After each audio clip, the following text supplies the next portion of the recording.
아니, 그리고 총선 얘기를 했을 때 아까 말씀하셨는데, 총선 제가 초반에 지휘할 때 170석 얘기 나왔어요. 이종섭 사태 났고, 쭉, 의료 사태, 황상무 사태, 그리고 대파 사태, 그 과정에서 정말로 바뀐 거 아니었어요? 그 전까지는. 그런데 그때 그 과정에서도 역시 윤 대통령 편 들었던 사람들이 이 총선을 저한테 책임을 이제 다 떠맡기고. 그런데 문제는 그러니까 그 총선 이후에 제가 물러났잖아요. 네. 근데 그 이후에 제가 62%로 민심 당심 그럼 그럼 당심과 민심은 그거를 평가한 거 아닙니까? 그 상황을 보는 건데 그걸 지금 와서 다시 이렇게 하는 건 기억을 왜곡하는 것이죠. 지금 이게 이제 배신자론과 연결이 되는데 이제 지금 배신론이 요새 나오고 있는 것의 핵심은 왜 탄핵에 찬성했느냐 부분 같아요. 그 부분은 설명을 명쾌하게 하실 필요가 있다는 생각이 들어요. 전체적으로 이제 개헌부터 해서 이제 사람들이 많은 인식의 동의가 여기까지 좀 진전하고 있다고 생각해요. 일단 개헌 단계에서까지도 개헌도 잘한 거라는 사람이 많았잖아요. 그 단계는 좀 지나고 대표님 말처럼 자 오케이 그러니까 오케이 너 개헌 저지는 좋아 박수 쳐줄게 끝. 그런데 너 혹시 탄핵을 안 할 방법은 없었어? 너 때문에 탄핵된 거 아니야? 이렇게 주장을 하죠. 그런데 이건 기억의 왜곡입니다. 계엄이 됐었을 때 그 이후에 12월 7일 날 처음 그 1차 탄핵 발의할 때 저희가 그건 막았죠. 그 막는 최소한의 전제가 뭐였냐면 그때 제가 대통령한테 사실상 약속을 받아낸 게 있었지 않습니까? 이선우퇴, 조기 퇴진, 그리고 수사협조. 이걸 본인이 그날 토요일 오전에 짧게 3분 정도에서 발표했죠. 사실상 그 입장을 정확하게 국민께 선언한 거죠. 저희는 그걸 명분으로 탄핵을 기각시켰습니다. 계엄을 한 대통령이 군 통수권을 비롯한 나라의 운명을 쥐고 계속 권력을 유지할 수가 없을 정도로 대단히 잘못되고 큰일이에요. 그러니까 계엄을 했는데 그래도 권력을 유지한다? 이건 가능하지가 않습니다. 그건 불가능해요. 아니, 그건 불가능해요. 그걸 국민들이 절대로 용인하지가 않아요. 무기징역 선고를 했잖아요. 근데 무기징역이 선고될 만한 범죄를 저질렀는데 대통령직을 유지한다?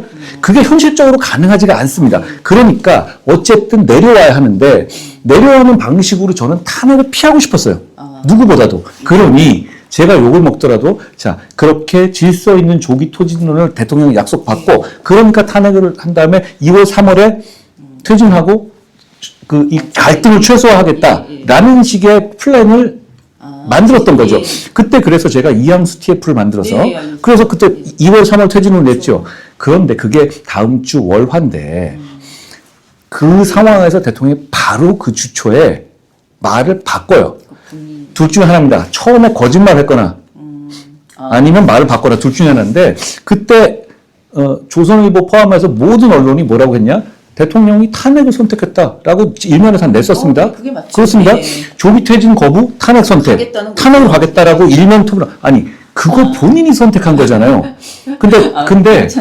근데 문제는 이거를 사람들이 좀 지났다고 기억을 왜곡하는 게 얼마 전에 김재원 씨, 김재원 최고가 경북 다니면서 라이브 방송하면서 방송 나왔는데 뭐냐면 어른들한테 이렇게 설명하더라고요. 그게 윤 대통령이 조기 퇴진하려는 거였는데 한동훈이가 탄핵한 거잖아. 이렇게 얘기를 하더라고요. 그렇게 사실을 왜곡해요. 그쪽은. 그렇죠. 근데 실제는 전혀 그렇지 않았잖아요. 무슨 얘기냐면 저는 오히려 조기 퇴진 어떻게든 방법을 만들려고 했는데 대통령이 그 약속을 기본적인 거부한 다음에 탄핵을 선택한 거예요. 그게 사실이죠. 그렇죠? 첫째, 이 사실을 왜곡하면 안 되고, 둘째는 제가 그때 대통령 쪽에 물어봤어요. 이게 도대체 의미가 뭐냐? 근데 그러면 혹시 이게 군통수권까지 포함해서 그들의 모든 권한을 계속 행사하면서 가겠다는 거냐? 그렇게 질문을. 그거라는 거예요. 온전한 대통령의 권한을 계속 행사하겠다는 거예요. 조기 퇴진하지 않고. 그게 가능합니까? 그걸 국민들이 둘 것 같아요? 그러면 그 상황에서 넘어갔었을 때 탄핵이 아니라 그러면 그러면 그 상황에서 수사가 들어오겠죠? 그때 체포얘기도 나오고 있었잖아요. 그렇죠? 그러면 윤 대통령이 이렇게 되면 저는 100% 인생에 100% 없으니까 99%라고 하죠. 윤 대통령은 군을 동원해서 자기를 방어했을 거라고 생각해요. 그렇게. 그 이후에 최근에 있었던 재판 과정에서 윤 대통령의 말을 한번 보세요. 그러면 이분이 그 선택 안 했을까요? 저는 근데 지금은 이제 많은 분들이 이분 그랬을 것 같아요. 저는 그때 이분이 그러겠다는 걸 너무 확신했어요. 그러니까 본인이 보시기에 저분이 그렇게 그 상황이. 예. 그러면 저는 그 상황에서도 역시 또 한 번의 선택이 그러면 그걸 통해서 또 한 번의 군동원이나 유혈 사태라든가 대한민국 국민이 피를 봐야 되겠습니까? 아니면 이거 탄핵을 하면 저는 당연히 쫓겨날 줄 알았어요. 제가 무슨 뭐 현실감은 없는 사람이니까. 그런데 그래도 이거는 공인으로서 뭐 제가 정치적으로 끝나는 한에 있어도 막아야 하는 문제. 그럼 이 방법은 결국은 탄핵이에요. 그리고 이제 그렇게 하다가 이제 탄핵이 이제 어쩔 수 없는 그리고 선택이 그렇죠. 그 선택은 그렇게 갔고 그리고 그 탄핵의 선택이 그게 저 혼자만의 선택은 아니었어요. 왜냐하면 제가 원내대표 당시한테 서로 그 전에 얘기한 게 다 들어가야 된다. 다 들어가. 원래 그 전에는 가둬놓고 못 들어가게 하게 1차는 그렇게 했죠. 근데 원래 2차 때는 가둬놓고 있으면서 한 명씩만 희망자 나가자는 그런 식이었어요. 그러면 어차피 안 됩니다. 그래서 제가 권 원내대표랑 전날 이런 얘기를 했어요. 아니 어차피 이거 하면 책임 내가 지고 나가 쫓겨나지 않겠냐. 그럼 당신 어차피 그 원내대표는 된 지 얼마 안 됐으니까. 근데 문제는 어차피 이게 유지가 안 된다. 본인도 알아요 그걸. 이 상황에서 탄핵이 안 될 수가 없잖아. 그러면 여기서 그냥 원내 다 들어가시라. 그런 결론을 그러고 나서 어차피 책임은 내가 지는 거 아니냐. 내가 여기서 이거 유지되겠냐 당연히. 아니 그래서 그날 그 탄핵 당일날 어떻게 했냐면 원내대표가 그냥 우리 다 들어간다 이렇게 발표해버렸잖아요. 반발이 막 있었지만 그거 좀 이상하지 않았습니까? 그렇게 얘기된 거였어요. 그러니까 이거는 저는 권 원내대표 비판하는 게 아니에요. 나름대로 저는 정치를 했다고 생각해요. 그분 입장에서는 또 그리고 저는 이런 상황에서 제가 당대표의 직을 유지할 수 없다고 저는 처음부터 각오한 것이고 그러면 이 상황에서는 그게 저는 애국의 길이었다고 생각해요. 만약 그러지 않았다? 어떻게 됐을까요? 그러니까 그러다 보니까 이제 본인 정치가 이제 상관이 있는 게 아니라 어차피 내 당 대표직은 어차피 그때는 근데 그 시점에서 생각해 보면 분위기 험악했잖아요. 그러면 제가 감수한 게 제 당대표직 내려놓는 겁니까? 아니면 정치에서 아예 끝나는 거지? 그거 아니에요? 아니, 근데 저는 이 원칙이 있어요. 적어도 아주 큰 대의 앞에서는, 그거는 예를 들어서 내가 정치적으로 그냥 죽거나 끝나도, 정치적으로 죽어도, 그건 운명이라고 생각해요. 그건 저는 큰 정치는, 진짜 이런 문제가, 이런 큰 대의를 맞게 되는 역사적 상황을 모든 정치인이 쉽게 맞닥뜨려지는 않죠. 그런데 저는 그 상황에 맞닥뜨려졌잖아요. 그러면 저는 어떻게 보면 그때는 그렇게 행동해야 하는 거라고 생각해요.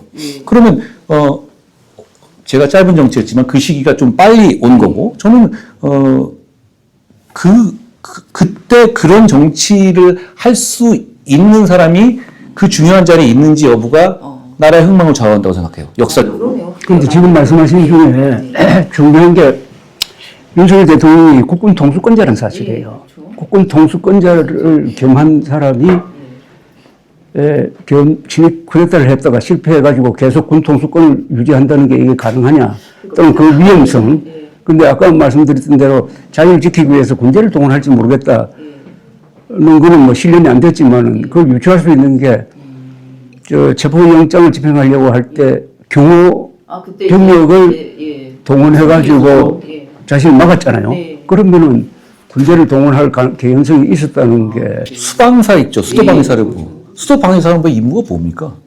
대통령 보호예요. 수도 보호고 당연히 그 상황에서는 왜냐하면 윤 대통령 입장에서는 그 계엄의 정당성을 주장하겠다는 것이기 때문에 계엄의 정당성은 뭐냐면 야당을 비롯한 자기 반대 세력은 다 반국가 세력이니까 척결의 대상이 입장 유지하겠다는 거잖아요. 그런데 그 척결의 대상이 자기를 잡으러 온다. 그러면 그거를 당연히 군대로 막겠다라는 그 로직이 유지되는 거예요. 그럼 이 지금 계엄 사태를 2차전으로 끌고 가겠다는 것이거든요. 본인의 말도 틀린 건 아니지 않은가 그러면은. 그러니까 본인 입장에서는 그 입장으로 가겠다는 건데 문제는 이 위헌위법의 계엄이 이렇게 된 이상 국민들은 절대 그걸 용납하지가 않습니다. 그러면 어떻게 되겠어요? 근데 윤 대통령의 또 개인적인 성정상 여기서 국민들이 다친다고 물러날 스타일이 아니잖아요. 지금 보시다시피. 그러면 대한민국이 여기까지 오게 된 경제적 성취, 만약에 그런 상황에서 진짜 국민들이 유혈 사태 난다. 경제 어떻게 되겠어요? 주가 어떻게 되겠어요? 그리고 여기 나오는 어떤 신뢰. 네. 그런 부분도 저는 그 이후에 미국 대사나 여러 번 만났었는데 이걸 놀라. 아니 좀 웃으면서 이래도 21세기 한 대한민국에서 마샬러라고 이런 식의 황당한 반응이었어요. 그러니까 우리는 그런 거에서 벗어났다고도 전 세계가 믿는 나라였다고. 원래 그래서 근데 마샬로라 하면은 한자로 번역하면 그게 군정이거든. 그렇죠. 예. 그건 개헌보다는 훨씬 더 직접적인데 군정, 21세기에 군정을 한다. 그런데 이게 이번 사태에서 하나 헌법적인 문제가 하나 제기가 됐는데 이게 헌법 제5조거든요. 나는 이거 항상 헌법을 가지고 다닌다고. 헌법 제5조 2항이 어떻게 됐냐면은 국군은 국가의 안전보장과 국토방위의 신성한 의무를 수행함을 사명으로 하며 그 정치적 중립성은 준수된다. 이 헌법 5조에 대해서 거의 모든 사람들이 무관심한데 이번에 헌법재판소가 탄핵을 결정하면서 이 헌법 5조 위반이라고 했어요. 그런데 여기서 이 대목은 아주 중요한 의미가 있습니다. 국군은 국가의 안전보장과 국토방위의 신성한 의무를 수행함을 사명을 한다는데 국가의 안전보장은 영어로는 내셔널 시큐리티라고요. 그런데 이게 상당한 포괄적입니다. 국가의 안전보장은 국내에서 예컨대 반란이 일어났다 이거예요. 네. 예컨대 막 이거 좌익들이 반란을 일으켰다. 그럼 그걸 진압할 책임은 국군이 있는 거예요. 또 심하게 이야기할 때 더 해석하기가 심하게 이런 경우도 있어요. 집권 세력이 완전히 북한과 내통해가지고 뭘 하려고 할 때 네. 그걸 진압해야 될 책임은 최종적인 책임은 국군에 있다는 쪽으로도 해석이 가능해요. 그런가요? 국가의 안전보장이 굉장히 포괄적인 의미거든요. 대통령이 이상한 짓을 하면 그래서 이 헌법 5조가 언제 만들어졌냐면 제5공화국 때 들어갔습니다. 그게 5공화국 때 이 조항이 들어갔어요. 그러니까 이 조항, 그런데 이 비슷한 조항을 가지고 있는 나라가 세계에서 터키 같은 나라, 터키. 그래서 터키는 이런 조항을 이용해가지고 국민이 합법적으로, 지금 쿠데타라고 안 하지. 선출된 정권을 바꾸고 한 적도 있어요. 하여튼 그런 쟁점을 하나 제공. 헌법이 헛소리. 국군이 가지고 있는 권한이 어마어마하다고. 국가안전보장입니다. 국가안전보장을 이걸 또 신성한 의무라고 그랬어요. 신성한 의무. 그런데 이런 사태가 오면 안 되겠지만은 헌법 5조가 발동되지 않을 수 없는 상황까지 예정해가지고 만든 조항이 이 조항입니다. 헌법 5조. 이제 보수의 미래를 이제 넘어가기 전에 그 워낙 뭐 윤 부부의 좀 잘 아시잖아요. 방금 성정도 얘기하셨고 그 전까지는 이제 잘 아는 사이였고 이런 상태까지 벌어질 거라고 생각을 하신 건가요? 네. 글쎄요. 뭐 인간적으로는 그렇게 저는 공적인 관계였다고 말씀드리고 싶어요. 제가 같이 술 먹고 다니는 그런 사이가 아니었으니까요. 예. 그리고 뭐 김건희 씨하고 제가 어디 가서 경상에서 밥 먹어본 적도 없어요. 밥도 안 먹고. 많이 과장돼 있는 거지. 예. 다만 이제 이 계엄 관련해서 마지막으로 마무리하기 전에 제가 이건 하나 짚어두고 싶어요. 다른 데서 얘기 안 하는 건데, 네. 지규현 판사가 예. 이 내란죄 유죄를 선고했죠. 근데 저는 그 판결문을 보고 이건 좀 위험하다라고 생각했어요. 판결문이요. 네. 판결에 뭐가 위험하냐면 지규현 판사가 이제 말하고 했던 내용들을 보면 대통령이 위헌 위법한 계엄을 했었을 때 내란죄가 인정되는 범위를 지극히 좁게 인정했어요. 그러니까 무슨 얘기냐면 그렇다고 해서 윤석열 대통령이 한 걸 내란이 아니라고 한 게 아니라 역설적으로 뭐냐면 윤석열 대통령식으로 해야만 내란이다. 이렇게 좁혀놨어요. 그럼 무슨 뜻이냐? 그러면 만약에 이재명 대통령이 다른 이유를 가지고 계엄을 할 때 이렇게 하면 내란이 안 되는 가이드라인 같은 준 느낌을 받았어요. 판례가 이렇게 나오니까. 예. 1심에서 그렇게 너무 그렇게 그렇게까지 얘기할 이유가 없거든요. 예를 들어서 이런 거거든요. 계엄을 하게 된 동기라든가 이런 거에 대해서는 사법 판단의 대상이 안 되는 것처럼.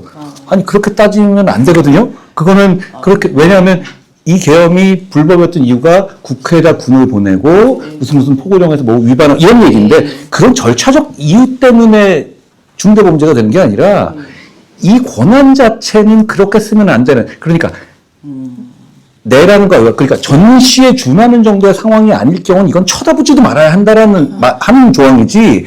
이게 그러니까 이 앞쪽에 요건이 실제로 해당되는지 여부에 대한 판단은 마치 사법심사의 대상이 아닌 것처럼 얘기했어요. 근데 그건 위험합니다. 그렇게 따지면 예를 들어서 이재명 대통령이 재판 재개돼서 사법부가 쿠데타를 하는 거다라고 규정한 다음에 우리 헌법은 입법을 제외한 사법과 행정에 대한 제약, 그 어떤 통제, 이게 계엄의 핵심이에요. 그러니까 지금 윤 대통령이 이게 내란인 이유는 입법부를 제압했기 때문이다라는 주장이거든요. 그럼 역으로 말하면, 근데 이게 사법부를 제압했다 하더라도 이거는 내란죄가 돼야 됩니다. 그런데 이 1심 판결에 따른 뭐냐면, 이거는 앞부분은 사법심사 잘 안 되고 요것만 된다. 이런 식으로 이걸 좁혀놓은 것은 오히려, 저는 그 부분은, 항소심에서 오히려, 왜냐하면, 아니, 이거는 그런다고 해서 무슨 뭐, 윤호개인 세력이 원하듯이 윤 대통령이 내란이 아니다. 이렇게 한 것도 아니에요. 오히려 윤이 한 것만 내란죄가 되듯이 해놨어요. 저는 이 부분에 대해서는 조금, 이 항소심에서 많이 바로 잡아야 한다고 생각하고, 이건 좀 지적해둘 필요가 있어요. 왜냐면 근데 이 결과가 내란죄가 인정되고 무기징역하고 이것만 얘기하고 나니까 이걸 지적한 사람이 아무도 없더라고요. 근데 저는 이걸 딱 들은 순간 저게 무슨 그러니까 그 로직 자체가 이게 이런 어떤 이유에서 예를 들어서 뭐 앞에서 무슨 동기들이 있었는데 이 부분에 대해서는 뭐 심사 대상이 아닌 것처럼 얘기해서 그거는 문제가 있는 거지. 좀 고선 표현대로 하면은 절차적 문제를 따져가지고 뭐 할 필요는 없다. 이러면서.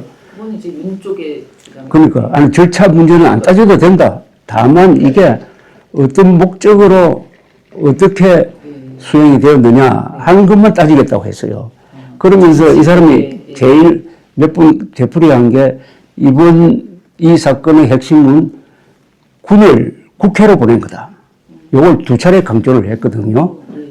그런데 그게 참 논리상은 굉장한 비약이 있는데 그러면은 비상대권 사실은 비상대권이라는 것은 우리나라 헌법에 없는데 그건 왕이 하는 이야기인데 왕이 비상대권은 인정해 준 거예요. 그 비상대권을 발동할지 안 할지는 왕이 알아서 하면 된다. 그러니까 군을 대법원으로 보냈습니다. 그러니까 이게 문제야. 그러니까 그 얘기잖아요. 여기에 큰 허점이 많이 생겼더라고.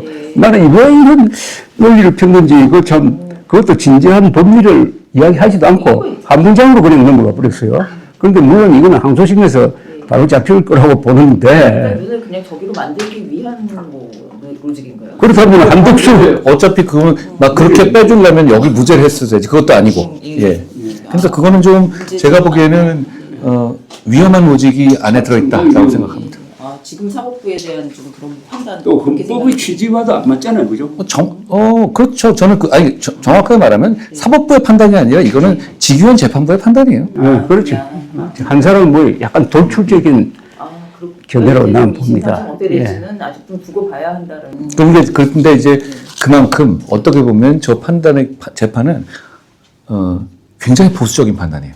그러니까 모든 걸 쳐내더라도 사실상 이 된다 이런 식의 사실 흐름으로 온 거죠. 이건 그분의 문제가 아니라 이렇게 약간 좀 논리적인 문제가 있는 걸로 보이는. 근데 아까 우리 한 대표가 이제 화두를 하나 던졌는데 그걸 이번에 대구 가서 한국 보수가 유능해져야 된다.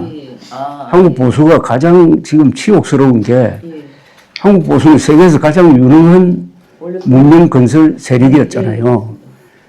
그리고 공산당하고 싸우면서 또 이 국내의 전 근대적 요소와 싸우면서 산업화도 성공하고 민주화도 성공한 세계에서 그 유일한 보수 세력인데 윤석열을 계기로 해가지고 윤석열, 황교안, 장동혁 이렇게 나타나면서 세계에서 가장 좀 무능하고 좀 기괴한 세력이 되어버렸으니까 한국 보수의 재건은 유능한 보수를 재건하는 거다. 유능 보수를 재건하는 거다라는 말을 하나 만들어냈어요. 저는 유능보수라는 말이 지금 필요한 것 같아요. 아니 그 어떻게 보면은 다 스펙도 괜찮으신 분들이 위에 올라갔다 다 이제 법조인이기도 하고 그 크게 무리가 없어 보이는 분들이 지금 다 말아먹었다고 할 수 있는 거잖아요. 말씀하신 세 분이 지금. 유능함은 스펙으로 하는 게 아니에요. 유능함은 결과로 말하는 거예요. 성과로 말하는 것이고 그리고 유능함은 위기에서의 판단력과 실행력과 배짱이에요. 저는 리더십에 있어서 유능함이 모든 디테일을 다 알아야 되냐? 그럴 수는 없어요. 그런데 위기에서 적기에 판단하고 그리고 그 판단을 실천할 만한 의지가 있는지 그리고 그 순간에 머뭇거리지 않는 배짱 이런 건데 그게 어느 순간에 사라졌어요. 그러니까 제가 아까 처음 말씀드렸다시피 전통적으로 말하면 좌파 내지 진보는 정의로움을 좀 치중하고 그걸 가지고 셀링을 하죠. 그리고 우파는 유능함을 오히려 과거부터 매력과 장점으로 해놨어요. 근데 어느 순간에 그러니까 우파 내지 보수가 정의로움을 외면한다는 얘기가 아니라 어떻게 본다면 정의로움 못지않게 유능함에 대해서 뭐 조금 정의롭지는 않더라도 유능함에 대해서 유능함과 실용성에 대해서 그걸 하는 거죠. 근데 어느 순간에 좌파 내지 그러니까 진보 쪽은 정의롭지 않아요. 지금 더 정의롭지 않죠. 하는 행동이. 그리고 그렇게 한마디로 말해서 분탕을 치는데도 문제는 우파 진영 내지 보수 쪽에서 유능함을 자꾸 못 보는 거예요. 그러니까 국민들께서. 그러니까, 뭘 계속, 그러니까 이게 게다가 개형으로 정의롭지도 않고 그런데다가 유능하지도 않아? 그러면 도대체 우리가 당신들을 왜 지지해야 돼? 이런 아주 본질적이고 아픈 문제를 하게 되는 것이죠. 보수 민심이 화가 나는. 그런데 저는 왜 보수가 갑자기 이렇게 유능한 보수가 무능한 보수로 됐느냐 그걸 한번 따져봐야 되는데 그 두 사람이 결정적 책임인데 박근혜입니다. 박근혜, 윤석열 두 사람입니다. 왜냐면 탄핵당했으니까. 예. 아니 어쨌든 탄핵을. 권력을 잡은 사람은 무슨 수를 쓰더라도 그 권력을 유지할 수 있어야 되거든. 그게 유능의 가장 중요한 척도 아닙니까? 정치란 건 결국 권력을 어떻게 잡고 잡은 권력을 어떻게 유지하느냐 플러스 그 권력을 가지고 공동선을 위해서 얼마나 일하느냐로 결정되는 건데 다 권력 이야기라고 권력.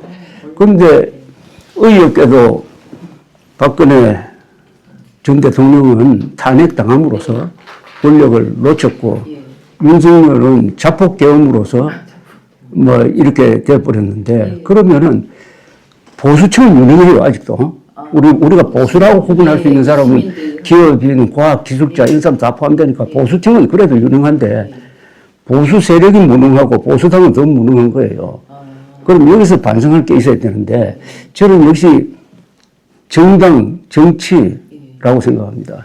국민의힘이 그런 무능한 집단이 되었는데 왜 무능했느냐? 왜 다 예스맨이 되느냐? 그게 또 그리고 왜 여기서 분열이 일어났느냐에 대한 반성이 있어야 되는데 국힘당에 한정한다면은 이 공천이 참 문제예요. 지금의 공천 시스템, 지금의 공천 시스템이 결국 지금 국민의힘 100 몇 명 되는 사람 같은 사람을 만들어내거든요. 그러니까 노예 근성, 좀 심하게 말하면 생계형 정치인들 웰빙 또는 토호 또는 뭐 식민지 관료형 그 권력이 어떤 권력이라도 무조건 따라가고 어떻게 이렇게 경력 좋은 사람이 부정선거 업무론자들한테 끌려가고 있습니까? 부정선거 업무론자들이 지금 총칼로 위협하는 것도 아니잖아요. 그렇죠. 스스로 가잖아요. 이게 우리 보수 무능의 여기가 소굴입니다. 그런데 이 시스템을 깨느냐? 그러니까 공천 문제, 여러 가지 이 정당 민주주의라든지 이런 문제를 가지고 있어요, 우리가. 이거는 그러면은 윤석열이라는 사람은 이제 사실 당에 있던 사람이 아니잖아요. 그래서 이제 들어왔는데도 이 당은 이미 좀 많이 멍들어가고 있었던. 그런데 윤석열을 비판하는 건 쉬운데 윤석열이 잘못할 때 왜 100명 넘는 국회의원들은 제대로 말리지를 않았느냐? 처음부터 청와대를 버리고 국방부로 가는 선택, 이준석을 몰아내는 방식, 그 다음에 의과대학 정원 2,000명을 내질러가지고 의료대란 일으킬 때 왜 막지 않았느냐? 막거나 아니면 좀 조정이라도 해야 되는. 지금 민주당 보세요. 민주당은 막 자기들끼리 막 싸우잖아요. 그런 게 없었잖아요, 여기는. 그러네요. 생각해보니까. 그 셈이 어디서 나왔느냐? 그 셈이. 그게 결국 공천과 관계될 거예요. 어떻게, 앞으로 상향식 한다 그러고 맨날 뭔가 이렇게 개혁. 이 문제를 안 풀면 또 보수가 무능해지고 무능한 결과로 정권을 잡더라도 또 분열로서 자폭하거나 또는 잘못된 지도자를 뽑고 뭐 이런 게 되풀이되지 않을까 그 생리. 홍 대표님도 2024년 공천을 좀 옆에서 보신 거잖아요. 이런 답답함도 있고 또 공천에도 또 관여를 막 사실 그때 적이 좀 생겼다고 볼 수도 있는 건데 그때 이제 난 한동훈한테 피해를 봤다 막 이런 사람 워낙 또 많이 있으니까. 근데 그런 사람 있으면 좀 알려주세요. 네. 그렇게 얘기하는 사람이 실제로 저는 그렇게 이렇게 팔고 다니는 사람이 많은데 누군지 한번 얘기해 주시기 바랍니다. 그건 예를 들어서 그게 윤석열 대통령 부부한테 줄댔다가 그걸 제가 잘라냈다고 만약에 피해 본 거라면 그건 피해 봐야 마땅한 거예요. 그렇지 않습니까? 거기에 줄댔다가 줄대가지고 줄댔는데 제가 이건 좀 이상하다고 해서 제어했던 것이 저한테 피해를 본 겁니까? 저는 그러네요. 혹시라도 진짜로 자기 이름 떳떳이 걸고서 그렇게 얘기할 수 있는 사람 저한테 딱 이름 걸고 얘기해 주십시오. 제가 왜 그분이 안 됐는지를 얘기해 드리겠습니다. 그런데 제가 그 리얼타임에 쓴 기사가 생각나네. 그러니까 그때 공천이 어떤 식으로 이루어졌느냐 하면은 국힘당 공천은 상당히 조용하게 이루어졌어요. 그런데 이쪽은 시끄러웠다고. 그렇죠. 근데 저는 그게 불안하더라고. 이렇게 약간 붕업이 되는 게 그래서 조용하게 이루어지는 게 이게 결국 현직 우대일 텐데 이게 과연 성공할까? 오히려 저렇게 시끄럽게 하는 게 저쪽에서 이기지 않을까 하는 그런 느낌이 듭니다. 다만 근데 그 이재명 그 당시에 이제 초반 맥락은 이런 게 있었어요. 그러니까 저희가 그래서 조용한 정치원이 되면서 우리가 170석까지 갔던 게 그런 이유였거든요. 왜냐하면 저기는 그냥 시끄러운 게 아니라 건강하게 시끄러운 게 아니라 이재명이라는 사람이 자기한테 아부하는 사람은 하고 아닌 사람들 잔인하게 채는 그런 구도였단 말입니다. 그런 점에서는 조금 저는 좀 거기에서는 좀 다른 점이 있고 다만 이제 유능함에 대해서 이렇게 생각해요. 이게 결국은 민주당이 여러 가지 폭주를 한 게 분명하잖아요. 근데 그걸 정치로 막아야 하는 거잖아요. 근데 이게 결국은 그 상황을 이렇게 개헌까지 가는 것 자체가 어떻게 보면 유능함의 한계를 보여준 거예요. 그러니까 다 제대로 된 해결 수단을 찾지 못하고 막은 거잖아요.